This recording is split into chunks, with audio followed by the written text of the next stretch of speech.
দেখো কোথায় যাচ্ছি, এটা ভেবে একটু খারাপ তো লাগছে। এক থাপ্পড় মেরে দিই। Hello guys, welcome back to my channel. কেমন আছো তোমরা সবাই? আমি যাচ্ছি একটা মহোৎসবে যেখানে আমাদের সবাই ইনভাইটেড। তো সেখানে গিয়ে কি কি করছি না করছি সবই তোমাদের সাথে শেয়ার করব। তো চলো যাওয়া যাক। গাইস আমরা এখন বেরালাম। প্রথমেই বলি, আজকের ব্লগটা আমি শুরু করলাম পিসি দিদার বাড়ি থেকে, মানে আমার মায়ের পিসি বাড়ি। আর দেখো রাস্তায় যেতে যেতে মা এখানে হাই করে দিল। আর হ্যাঁ, এই ফার্স্ট আমার মা তার পিসিকে আমার ক্যামেরা জোর করে হাই করাচ্ছিল।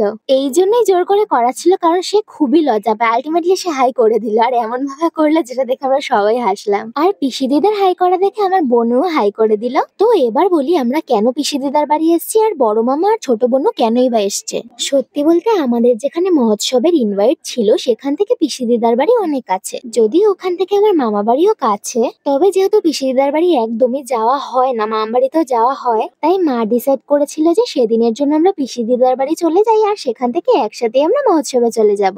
আমরা সেদিন পিসি দিদার বাড়ি আছে জানতে পেরে বড় মামা বোনকে নিয়ে আমাদের নিতে এসেছিল। তবে কথা বলতে বলতে পৌঁছে গেলাম মহোৎসবে। প্রথমে গিয়ে যেখানে অনুষ্ঠান হচ্ছিল সেখানে গিয়ে আমরা দাঁড়ালাম, কারণ জায়গাটা অনেকটাই ছোট ছিল, তার মধ্যে তার সঙ্গে ঘেঁষে খাওয়া দাওয়ার জায়গা করেছিল, সেহেতু আমরা একদমই জায়গাটা পাইনি। আর এই যে দেখো, যেখানে খাওয়া দাওয়ার জায়গা করেছিল, মানে সবকিছু এক জায়গায়। আর এমনি তো বনু যেহেতু আমার কোলে ছিল, তাই জন্য আমি অন্য কোথাও আর যেতেও পারিনি। এবার তোমাদের বলি আমি কোন ঠাকুরের মহোৎসবে গেছিলাম।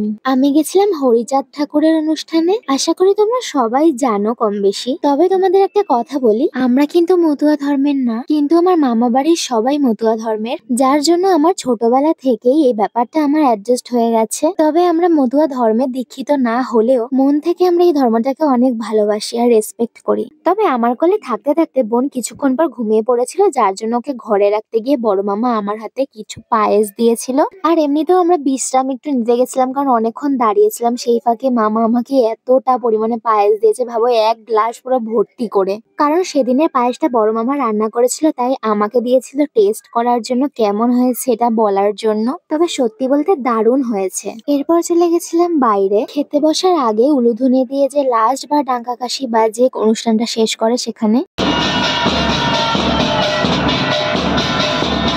যেমনটা তোমাদের কিছুক্ষণ আগে বললাম যে আমরা এই ধর্মে দীক্ষিত না, তবু আমার স্পেশালি মনে হয় সব ঠাকুরই এক। শুধু ভক্তি দিয়ে ডাকলেই যে কোনো ঠাকুরই তোমাদের মনের ইচ্ছে পূর্ণ করবে বলে আমার মনে হয়। তবে তোমাদের সাথে আরেকটা কথা শেয়ার করতে চাই, আমি আমার নিজের জীবনে বা আমার চারপাশে অনেক মানুষকে এমন দেখেছি যারা এই ঠাকুরকে নিয়ে অনেক রসিকতা করে। সবাইকে বলছি না, কিছু কিছু মানুষ এখনো করে, তবে আমি এটাই জানি না যে কেন করে। হরে কৃষ্ণ বলতে যাদের কোনো অসুবিধা নেই, তাদের হরি বলো বলতে যে কিসের অসুবিধা আমি বুঝি না। অনেকক্ষণ ধরে ভাই আর বোনকে দেখতে পাচ্ছি না। চলো গাইস ওরা কোথায় গেছে যাক, দেখা যাক। কি রে, তো এখানে কি করছিস? আমরা এখন ভাবছি ওই পাঁচিলটা পার করব। অনেক দূরে গাইস, তোমরা দেখতে পাচ্ছ ওরা ওইটা নাকি পার করবে। পারবি না, কোনো লাভই নেই। সেটা ভেবে তুই কি করছিস? ভাবছি ওটা পার করব। তুই তো আরোই পারবি না। ওরা নাকি পার করবে গাইস, কত দূরে, মানে আমার ফোনেই দেখা যাচ্ছে না। এই যে জুম করলে তবে দেখা যাচ্ছে। তোদের খাওয়া হয়ে গেছে? হ্যাঁ। তোর? হ্যাঁ। কিন্তু আমার হয়নি গাইস। এখন আমরা এখানে একটু মানে গল্প করতে আড্ডা মারতে এসেছি, কারণ ওদিকে ওই যে ওদিকে দেখা, ওদিকে সবাই এখন খেতে বসে পড়েছে। একটু জায়গা নেই যে আমরা বসবো, তাই ভাবলাম যে একটুখানি টাইমটা পাস করার জন্য আমরা এখানে গল্প করতে আসি। দেখো এবার তোমরা আমরা কোথায় বসে রয়েছি। এই যে একটা মাচা টাইপের বানানো, এখানে বোন আর আমি বসে গল্প করছি। আর ওদিকে দেখো কত আম গাছ, মানে দারুণ। এই ব্যাকগ্রাউন্ডটা আমার দারুণ লাগে, জাস্ট দারুণ। আজকে আমরা যেখানে মহোৎসব খেতে এসেছি সেই মহোৎসব ছোটবেলায়ও আসতাম দাদু দিদার সাথে, তখন আমার দাদু দিদা বেঁচে ছিল। এখন তারা নেই, হয়তো আমি তোমাদের সাথে এই কথাটা এর আগে শেয়ার করিনি, বাট হ্যাঁ এটাই সত্যি। অনেক বছর পর আমরা প্রায় আসলাম। সত্যি বলতে অনেক কিছুই চেঞ্জ হয়েছে, শুধু আম গাছগুলো আম গাছের জায়গায় রয়েছে, বাড়ি ঘর সবকিছুই চেঞ্জ হয়েছে, শুধু যেই দিদা দাদুর সাথে আসতাম সেই মানুষগুলো নেই। তাই সত্যি বলতে আজকে আমার মনটা একটু হলেও খারাপ যে যাদের সাথে আসতাম, এই জায়গায় ফার্স্ট এসেছি, তারাই আজকে নেই, কিন্তু আমরাই তাদের ছাড়া আজকে একা একা চলে এসেছি। এইটা ভেবে একটু খারাপ তো লাগছেই। এমনি ছোটবেলায় এই সব জায়গায় আমার অনেক স্মৃতি আছে, যেহেতু দাদিদের সাথে আসতাম। আমি যে সময় আসতাম সে অনেক এনজয় হতো, অনেক, মানে সেই সময় তো আরো অনেক আমার মতো ছিল অনেকেই সেম বয়সী। তারপর চলে আসলাম একেবারে খাওয়ার জায়গায়। সব শেষে যারা যারা বাকি ছিলাম আমরা তারাই বসে পড়েছিলাম। তবে হ্যাঁ, এত খিদে পেয়েছিল যে আমি আর ভিডিও করতে পারিনি। খাওয়া হয়ে গেছে, বাট আমার ভাই আর বোনু এত মানে ভালো, মনে হচ্ছে ধরে এক থাপ্পড় মেরে দি, এক থাপ্পড় মেরে দি। মানে আমি ওকে এতবার বলি যে ভিডিও আমাকে করে দে করে দে করে দে, মানে ও মোটা ভিডিওই করে দেয়। কতটা ফালতু একটা ছেলে,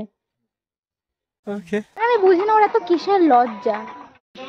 গাইস, এখন আমরা জঙ্গলের ভিতর থেকে দেখো কোথায় যাচ্ছি। এই দেখো গাইস, কত সুন্দর এর মধ্যে। আগে জানো তো আমাদের এই জঙ্গলগুলো কত ভালো লাগতো। এখানে আগে অনেক আরো গাছ ছিল, আরো, যেখানে সবাই বসে বসে মানে দোলনা খেত, যে গাছের ডালে ওনা দিয়ে দোলনা বানিয়ে খেত। আর প্রচন্ড ঠান্ডা। গাইস, জঙ্গলের ভিতর দিয়ে এসে এরকম মাঠ পাবে তোমরা, যেটা এখন আর দেখা যায় না। আমাদের ওদিকেও এখন দেখা যায় না। কত মাছ রে, যদি এখানে আমাদের বাড়ি হতো। কত মাঠ গাইস, দেখো কত। এরকম মাঠ ঘাট দেখতেও এখন ভালো লাগে, যদিও খুব রেয়ার, এখন দেখাই যায় না, সব জায়গায় বাড়ি হয়ে যাচ্ছে।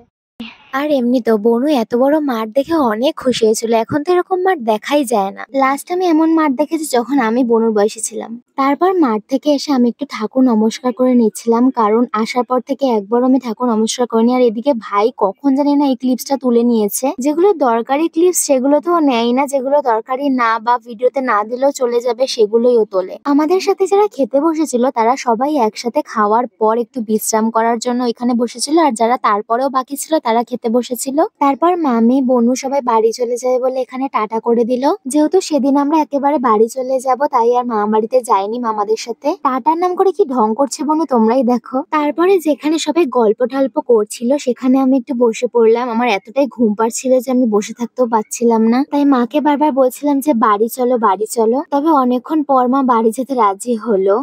আমরা এখন বাড়ি যাচ্ছি, বাড়িও না, আমরা এখন যাচ্ছি পিসিসদার বাড়ি, যেহেতু আমরা সকালবেলা এসে। তারপরে যাবো সন্ধ্যার দিকে বাড়ি। একেবারে বাড়িতে গিয়ে আমার ব্লগটা আজকে শেষ করব। চলে আসলাম গাইজ। আমরা অলরেডি বেরিয়ে পড়েছি বাড়ি যাওয়ার জন্য। এই যে এখন আমরা বাড়ি যাব, আর হাঁটার শক্তি নেই, তাই মাকে বললাম টোটো করে যেতে। ওয়াও, কি দারুণ হাওয়া দিচ্ছে। তো দেখা যাক মা কি করে নিয়ে যায়, টোটোতে না হাঁটিয়ে। এই যে দেখো, আমি আমার ভাইকে রীতিমতো ধরে তারপর হাঁটছি, নয়তো আমার অবস্থা খারাপ একদম। তবে আলটিমেটলি মা রাজি হয়েছিল টোটো করে বাড়িতে নিয়ে যাওয়ার জন্য, আর যদি নাও রাজি হতো তাহলে আমি পারতাম না। আর সেটা আশা করি তোমরা আমার অবস্থা দেখে বুঝতেই পারছো। তবে টোটো করে আসাতে আমার অনেকটা হেল্প হয়েছে সত্যি বলতে। টোটো করে আসাতে হয়তো ভাইয়ের কাঁধে মাথা রেখে আসতে পেরেছি, আর হেঁটে আসলে হয়তো সেটাও হতো না। তারপর টোটো থেকে নেমে টোটোওয়ালাকে টাকা দিয়ে তারপর বাড়ির রাস্তায় আমরা হাঁটা শুরু করলাম। সত্যি বলতে কোথাও গেলে তখন বাড়িতে আসতে ইচ্ছা করে, আর বাড়ি থাকলে কোথাও যেতে ইচ্ছা করে। যেহেতু বাড়িতে চলে আসলাম তাই মনটা একটু হলেও খারাপ লাগছিল। যদিও পিসিরা আমাদের অনেক করে থাকতে বলেছিল, কিন্তু আমরা সত্যি থাকতে পারিনি, আমাদের একটু কাজ ছিল এই জন্য। তবে হ্যাঁ গাইস, তোমাদের একটা কথা বলার আছে। প্রথম দিকে আমি যে কথাগুলো বলেছিলাম সেই কথাগুলো কিন্তু সকলের জন্য নয়। মানে আজও অনেক মানুষ আছে যারা হরিচাঁদ ঠাকুরকে অবহেলা, অবিশ্বাস, ইয়ার্কি ঠাট্টা করে। স্পেশালি তাদের উদ্দেশ্যে আমার কথাগুলো বলা। তবে একটা সময় এমন ছিল যে আমিও এই ঠাকুরের মাহাত্ম্য বুঝতাম না, কিন্তু তাই বলে কখনো ইয়ার্কি ঠাট্টা করিনি। তবে একটা বয়সের পর আমি নিজের ভুলটা সত্যি বুঝতে পেরেছি। তবে আমি ছোট থেকে এমন অনেককে দেখেছি যারা হরিবলকে হট্টিবল বলে, কেন আমি জানি না। তবে আমার মনে হয় এটা এক প্রকার বিদ্রুপ করা, কারণ এই হরিবল শব্দটার মধ্যে খারাপ কোথায় আমি এটাই বুঝে পাই না। কারণ মানুষ মারা গেলে নিয়ে যাওয়ার সময় তো এই ওয়ার্ডটা ইউজ করা হয়, তাই না? তখন বলতে কোনো প্রবলেম না থাকলে তাহলে এখন কেন প্রবলেম হবে? তবে যাই হোক, এই ঠাকুর আমাকে এমন কিছুই দিয়েছে যেটা আমি আমার জীবনে পেয়ে অনেক খুশি, আর এমন ভাবেই দিয়েছে যেটা চাইলে হয়তো আমি কোনোদিনই আমার জীবন থেকে মুছে ফেলতে পারবো না। তবে পরে কোনোদিনও এই বিষয়ে কথা হবে। তো গাইজ, আজকে ভিডিওটা এতটাই। আশা করবো তোমাদের ভিডিওটা ভালো লেগেছে। ভালো লাগলে like, comment, share and subscribe করে দিতে একদমই ভুলো না। দেখা হচ্ছে নেক্সট কোনো ইন্টারেস্টিং ব্লগ নিয়ে। ততক্ষণ তোমরা ভালো থেকো, সুস্থ থেকো, আর আমার ভিডিওটা দেখতে থেকো। বাই।